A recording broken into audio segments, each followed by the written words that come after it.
ம் இட்லி கடையை போட்டதும் போட்டோம். காலையில் 5 மணிக்கு எந்திரிக்க வேண்டியிருக்கு. சரி என்ன செய்ய, உழைக்க வேண்டிய வயசில் எந்திரிச்சு தானே ஆகணும். தூக்கத்தை பார்த்தா முடியுமா, உழைச்சி தானே ஆகணும். சித்தி ஏட்டி என்ன வயிறு எதுவும் வலிக்குதோ? இல்லை சித்தி, இன்னைக்கு ஹாஸ்பிட்டலுக்கு செக்கப்புக்கு போகணும். உங்ககிட்ட சொல்ல மறந்துட்டேன். ஏட்டி என்ன சொல்லுதா, முன்னக்கூட்டியே சொல்லியிருக்கலாம்ல, கடையை போடாமல் இருந்திருப்பேனே. இப்போ பாரு அடுப்பில் வர ஒரு சட்டி வேகுதே. அப்போ நான் தனியாக போயிட்டு வரட்டுமா? தனியாவா? தனியாலாம் ஒன்றும் போக வேண்டாம் சித்தி, வார இரு.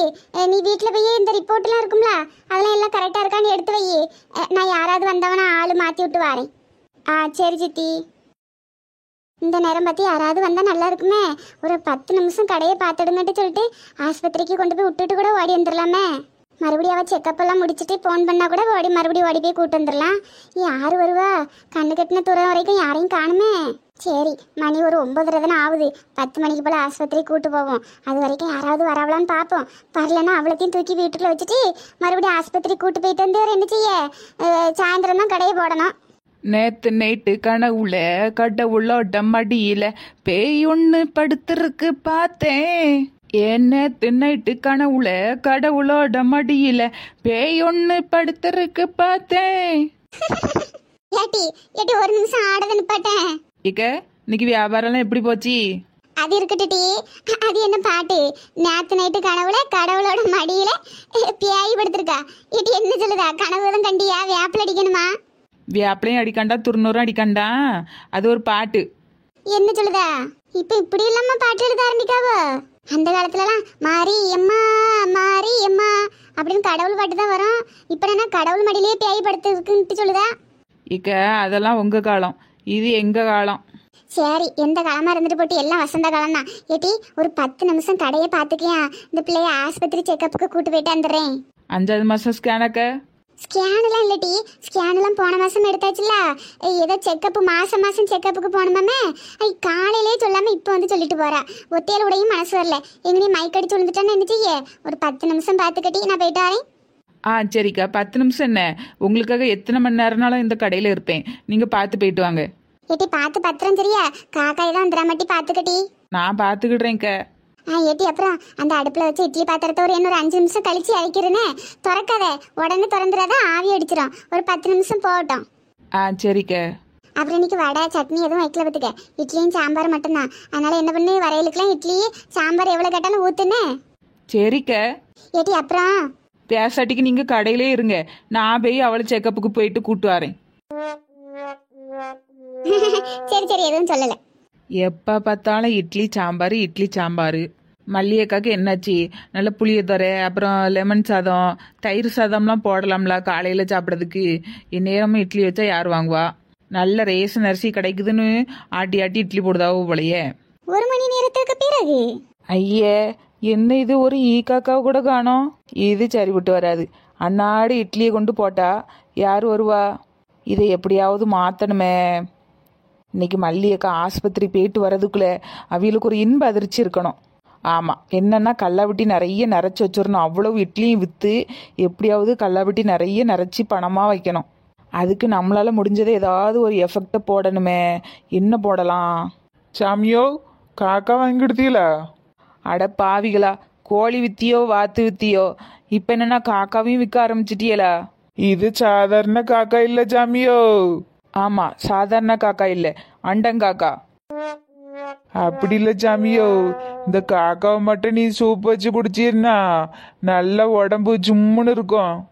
ஐயே, காக்கெல்லாம் வேண்டானே, எங்களுக்கு காக்கா தின்னலாம் பழக்கம் இல்லை, கொண்டுட்டு போங்க. என்ன 2 இட்லி வாங்கி சாப்பிட்டு போங்கண்ணே, காலையிலேருந்து வியாபாரமே ஆகலை. போ சாமியோ, எனக்கும் காலையில இருந்து வியாபாரமே ஆகலை. நானும் இந்த காக்காவை வித்துவிட்டு அடுத்த வியாபாரத்துக்கு போலான்னு பார்த்தா ஒருத்தரும் வாங்க முடியாவோ. என்ன கொடுமை இது! அந்த அண்ணனுக்கும் வியாபாரம் ஆகலை, நமக்கும் வியாபாரம் ஆகலை. ஒரு வியாபாரிக்கு இன்னொரு வியாபாரியால் தான் கை கொடுக்க முடியும். அதனால் இந்த காக்காவை நானே வாங்க போகிறேன். என்ன நில்லுங்க. வேண்டாம் சாமியோ, இட்லி சாப்பிடலாம் என்கிட்ட காசு இல்லை. என்னே, அது இல்லை, உங்கள் காக்காவை நானே வாங்கிடுதேன். எவ்வளோண்ணே? சாமி, காக்கா வாங்கிடுதீங்களா? ஒரு சோடி 20 ரூபா தான். என்னன்னே சொல்லுதிய? 20 ரூபா தானா? ஆமா சாமி, இந்த பறவை தான் எங்க பார்த்தாலும் ஈஸியா கிடைக்குமே. பறவை எதுக்கு இதை போட்டு விலைய போட்டு வித்துக்கிட்டு 20 ரூபா தான் ஒரு ஜோடி. வாங்கிடுங்க சாமி. ஆகா, நல்ல அருமையான ஐடியா. கடவுளே பார்த்து அனுப்பி வச்சிருக்காரு. காக்காவுக்கு வாங்கிட வேண்டியதான். இருக்கிற இட்லியை உப்புமா மாதிரி செஞ்சு மறுபடியும் இந்த காக்காவை சமைச்சு அதுக்கு மேலே வச்சு சிக்கன் உப்புமா அப்படின்னு வித்துற வேண்டியதுதான். இது காக்கான்னு நமக்கு மட்டும் தானே தெரியும், மற்றவங்களுக்கு தெரியாதே. 5 ரூபாய்க்கு சிக்கன் உப்புமானா அவ்வளோரும் ஓடி வந்துருவாவோ. 20 ரூபா கொடுத்து காக்காவை வாங்கினா 500 ரூபா சம்பாதிச்சிடலாம். இந்த வாங்கிடுறேன். என்ன சாமி யோசனையில இருக்கிய? காக்கா வேணுமா வேண்டாமா? அது வேற ஒன்றும் இல்லைண்ணே. இந்த காக்காவை என்ன பண்ணலான்னு யோசிச்சுட்டு இருந்தேன். நீங்கள் கொடுங்க, நான் வாங்கிக்கிடுதேன். என்னே 20 ரூபா தரணும்ல, அதுக்கு பதிலாக ஒரு 4 இட்லி சாப்பிடுங்கண்ணே. வேண்டாம் சாமி, நீ எனக்கு காசே கொடுத்துரு.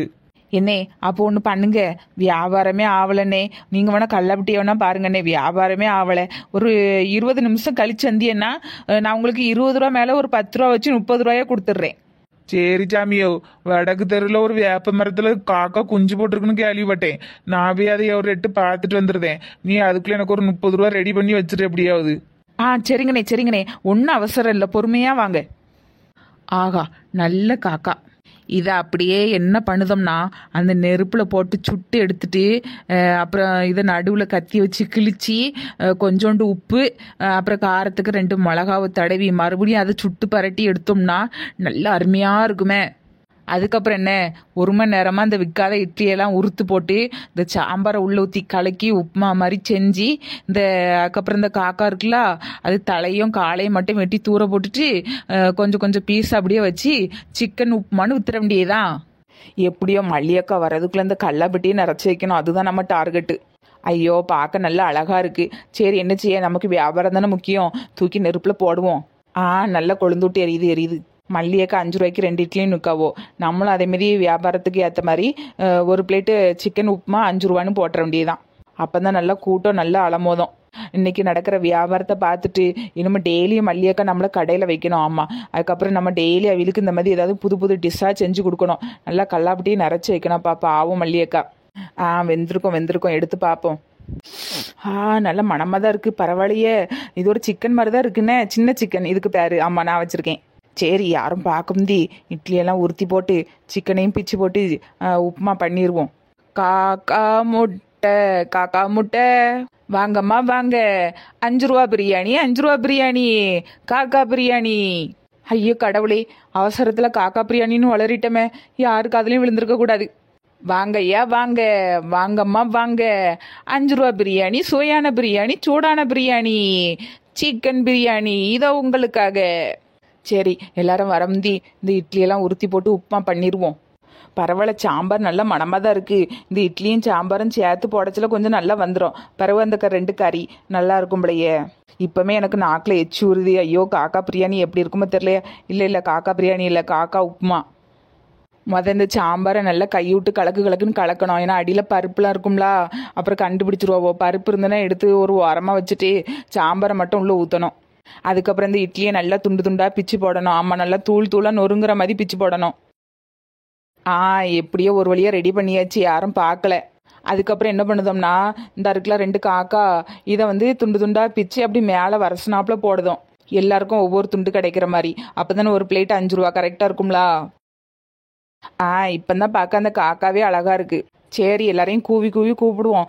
மல்லியக்கா வர்றதுக்குள்ள அவ்வளோத்தையும் விற்று கல்லாப்பட்டியில் நிறச்சிடணும். அப்புறம் ஒரு முக்கியமான விஷயம், இது காக்கா உப்புமானு யாருக்கும் தெரிஞ்சிடக்கூடாது. மறுபடியும் இது 20 ரூபாய்க்கு தான் வாங்கணும்னு யாருக்கும் தெரிஞ்சிடக்கூடாது. முக்கியமாக மல்லியக்காவுக்கு தெரிஞ்சிடக்கூடாது. வாங்கம்மா வாங்க, சுவையான பிரியாணி ரெடி ஆயிட்டு, சூடான பிரியாணி ரெடி ஆயிட்டு. 5 ரூபா 5 ரூபா பிரியாணி வாங்கம்மா வாங்க. வாங்க ஐயா வாங்க. லெட் பீஸோட 5 ரூபா பிரியாணி வாங்கம்மா வாங்க.